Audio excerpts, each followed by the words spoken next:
Good morning students, I'm Dr. Jennifer Minter and I'd like to introduce you to my publication, A Language of Persuasion and Essay Writing Guide. In this publication I have got numerous tips that will help you improve your language analysis, essays whether it be for your SACs or whether it be for the exam. I've organised this little video session around the most important questions that I get asked for language analysis, and I'm hoping that these tips will make a real difference to your response.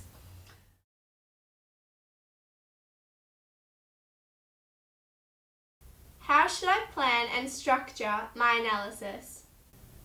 There seems to be a couple of different methods that teachers might advise on: chunk, main view, key arguments, or main techniques, one technique, two techniques, and the purpose.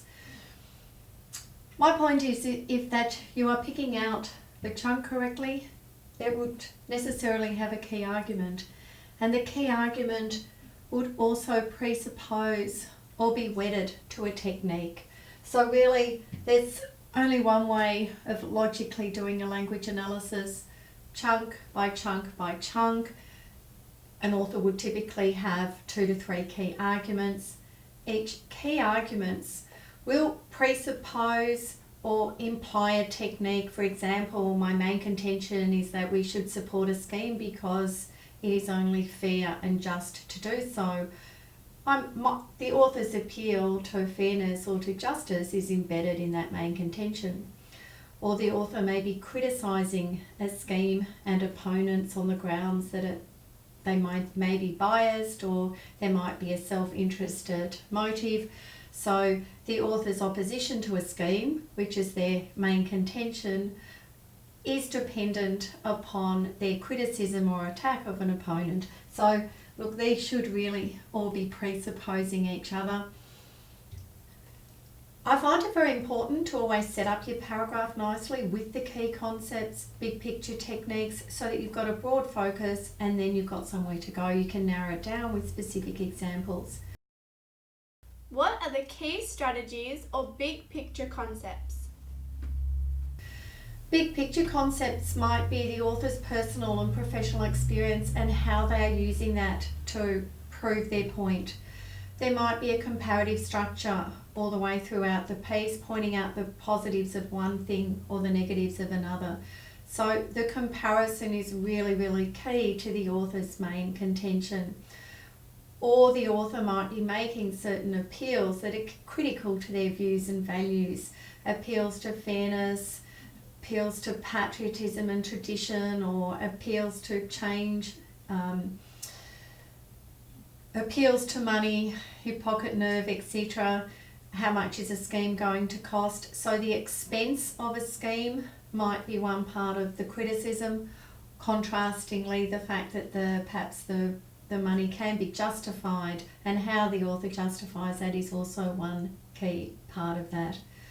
So when you're setting up your key components, the author is usually either justifying something, defending something, or criticising something in a persuasive text, and then have a look at what key components or key strategies are very important to how they defend a scheme or how they criticise a scheme or an issue.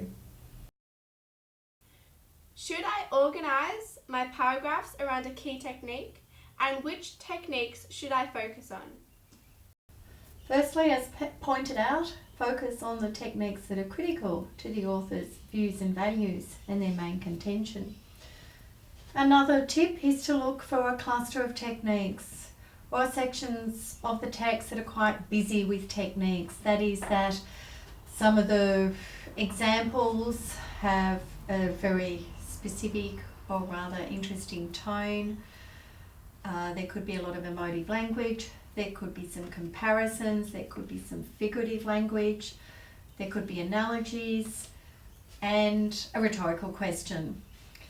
So those techniques all complement each other or are interacting in such a way to give us a very good clue to this author. Now, if you can unpack those, deep dive, give a slightly more specific analysis about what the author is referring to or implying in those instances, you'll be able to get a little bit more depth in your analysis. For example, let me read you a little excerpt, page 28. Recently, I've been taking steps to reduce my carbon footprint. For example, I've stopped using my monster truck to go to the shops. I switch the lights off early and I don't use plastic bags. Of course, not everyone is as thoughtful as I am. Most people are reluctant to sacrifice their lifestyle to save the planet, which leads to some unusual excuses for opposing green solutions. We have this author using his personal experience as evidence. Think about how he's presenting himself or his own persona. He's very caring.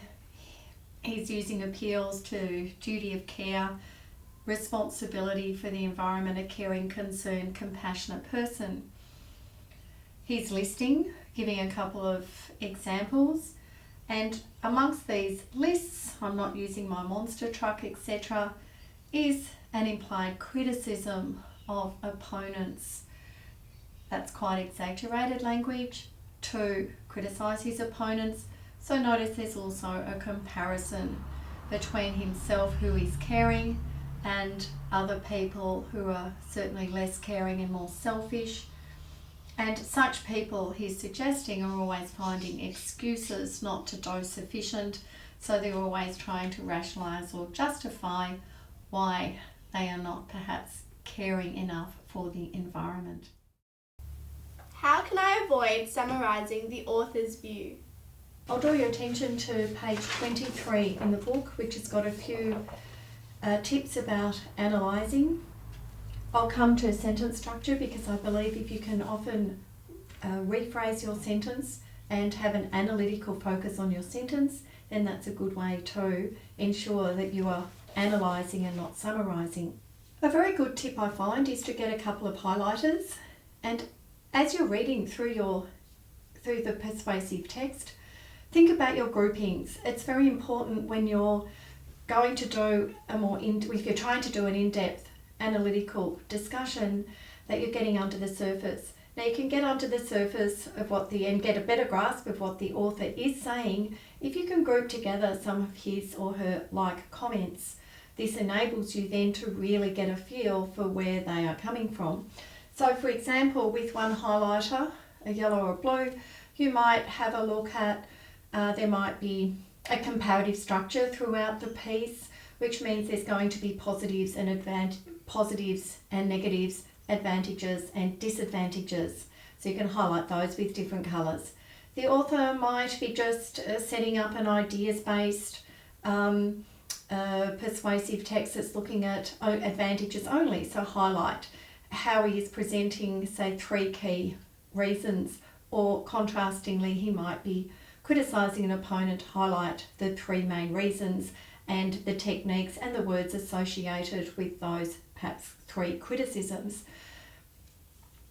The author might also be doing a problem and solution style, so highlight what he's saying, all the different things he is saying and how he's presenting the problem, and then a different highlight with how he is perhaps presenting the solution, and that will give you 2 clear chunks to focus on with a clear main view and good supporting techniques as well.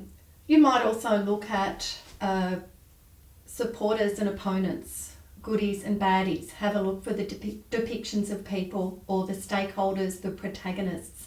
That's often a clue. Think about how they're being described, what words, what word connotations are being used to describe opponents, and contrastingly the words and phrases to depict the opponents. So grouping is very important. If you group a couple of things together, it doesn't matter if they're from slightly different positions in the text, but it will enable you to get a little bit more under the surface. It will certainly enable you to avoid listing, and if you do your groupings very cleverly and in a sophisticated way, you will also avoid repetition, which is always very, very critical in a good English essay. My teacher said that my paragraph is just a list. How can I avoid this? You'll notice a few of the questions. For example, question 1 to 3, question 5 relate to structure. How do you get the paragraph to hang together? How does the paragraph not just seem like a list of quotes or generic statements? Here's I've just outlined a bit of a ballpark formula for your paragraph. As we know, topic sentence, you should capture the author's broad views and values, their big picture concept. You'll notice that several of these questions, for example question 1 to 3 or question 5, relate to the structure of the piece. How do you get your paragraph to hang together so that it's not just a list of isolated techniques or a list of generic statements? Generally, I've done a little bit of a ballpark or formula for your paragraph here. Your topic sentence will always start with the author's views, values, reason for something, the technique that's embedded in that reason, and you'll have perhaps the next one I really like to get across, that positioning statement. You might even have a look at positioning statement in the key topic sentence as well. Then you'll keep deep diving. The next 2 to 3 sentences will particularly focus on some close analysis, specific words, quotes, phrases, etc. And be more specific with the impact. So keep getting under the surface of exactly what the author is saying. We're looking at a word level analysis, page 30. If this is the first paragraph in your discussion, your topic sentence will typically refer to whether or not an author is supporting, recommending something and on what grounds, or whether they are criticising or discrediting, disapproving of an idea or concept, and also on what grounds. What are their values there, and or appeals, and exactly how are they really trying to broadly influence or position us, particularly zoom in on key words and phrases there. How can I improve my analysis of the author's impact, purpose, and position? Students, to do a really good analysis, you will need to have a good sound analytical vocabulary. Throughout my workbook, I do have a lot of my favourite analytical words. They encourage you or help you be as specific as possible. I also do have modelled in my suggested responses how you can use these words and what sort of words work well. So keep going over your analytical vocabulary, tone words, words to talk about an author's attitude, views and values, etc. So a lot of perhaps synonyms for the author contends. Make sure you get their attitude. They either disapprove, discredit, decry, condemn a scheme, or alternatively they might defend, justify, approve of a scheme, recommend a scheme. So a good grasp of key words will help you be as accurate and deep as possible. Secondly, sentence structure often helps quite a bit. Once again, have a look at some of the sentences that I have got, or key sort of sentence structure types that I have got filtered throughout 27, 29 and 30. For example, an author's views, you might, rather than just saying an author states something or an author recommends something, we could be saying there that the author does encourage us to recognise that this scheme is the only possible solution to such and such a problem. You've been learning a lot of tone words over the years. You can use your adopting a such and such a tone. You can pop in tone words verbally when you quote. It's often nice to have a look at how the author is saying something. Tone words can also be used as a purpose. The author invites us to share his indignation, or he invites us to share his frustration, or he encourages us to be similarly dismayed at, etc., etc. Likewise, appeals. Appeals I often use in terms of the author's views and values, quality, authors often, for example, recommend a scheme because it's fair, because it's just. So that's an embedded appeal to equality in the author's views and values. But the author could also you could also explain the author's appeals in terms of purpose. For example, the author's reference to something aims for a nostalgic or patriotic response in readers or in his target audience or in members of the school fraternity, etc. My teacher said that I had too many vague or generic statements. How can I avoid these? You'll notice that quite a few of the questions, for example 4 and 6, are targeting a deeper analysis. How can we get underneath the words? How can we just avoid generic, vague sentences or statements? How can we be a little bit more precise? A good analytical vocabulary is the key to being as specific as we can. You will have been learning quite a few tone words throughout your few years, a lot of attitude statements, words to talk about the author's contentions, their support for something or their criticism of a scheme. Also think about how you can phrase your sentences or reorganise your sentence structure to make sure that the emphasis is on a purpose. So a sentence might be, the author states that the scheme is worthwhile. That's just summary. You could turn that sentence around. The author encourages us to recognise the benefits of such and such a scheme, which is a little bit more focus on the author's purpose. Likewise, with his tone or appeal, we're constantly using tone words, adopting a something tone or shifting to a tone. You could use tone words adverbially throughout. We can also think about how you can use the tone to express purpose. The author encourages us to share his indignation at, or the author encourages us or invites us to be suitably dismayed or disheartened by such and such a scheme. And likewise appeals. Appeals are very important to the author's views and values. They're often embedded in their supporting reasons. So you might defend a scheme because it is fair and just, so that's an appeal to equality. But you might also be suggesting that the author encourages all fair-minded members of the school fraternity to recognise the merit in such a proposal. He suggests that it is the only fair. And sometimes you'll use a lot of very, very general comments about what the author is trying to do or trying to achieve without getting underneath the surface a little bit. I've tried to show you how just grouping together some like words and like comments, use your highlighter, can help you get a little bit of a better feel, a deeper feel for the author's views and values. That means you've got to constantly be contextualising. So if the author is trying to provoke fear or anger, you have to look at specifically how and in what context. You have to draw it constantly to this author's views and values.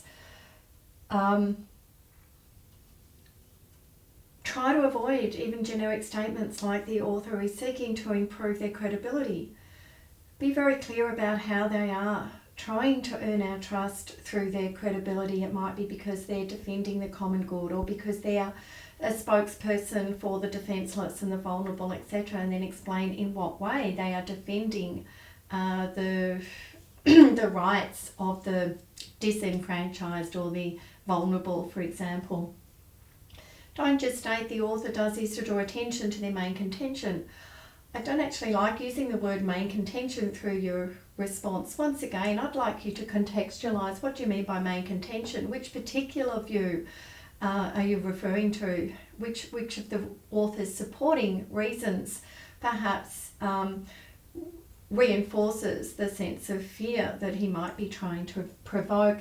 I also do find that if you once again structure your sentences in such a way that it forces you to put an emphasis on the purpose. So for example, the anecdotal or professional reference to the author's experience as a psychologist encourages us to recognise that so-and-so is in danger, or the use of such gadgets is undermining family unity or family values, etc.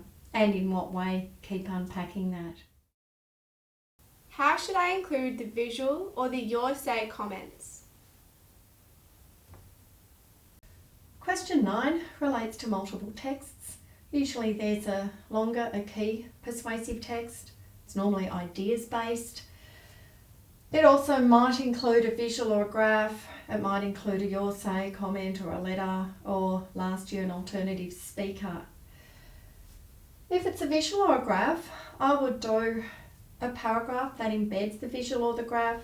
You will match it with a key view or value of the author, so you'll do half a paragraph on the main text, and then you'll include half a paragraph reference to the visual or the graph, drawing attention to how it reinforces the author's views, values and key techniques. I would probably start with the visual, make it a focus because it does give you something different to talk about, different techniques to analyse, and therefore it's going to make your discussion less repetitive. If there is a letter or a your say comment, once again, don't run out of time. Give it priority because you will be able to do it quite a different paragraph, refer to once again different views, values and techniques. So you will of course be less repetitive again. I would set up once again a comparative paragraph, set it up with some cross-referencing. Does the speaker or the letter writer reinforce or contrast with the views and values in the main text? Be simple with your comparison, but be effective. So a few cross-references, a few comparative comments, and then deep dive into your letter or your say comments, and then perhaps come out of it again, round off with another little simple comparative statement.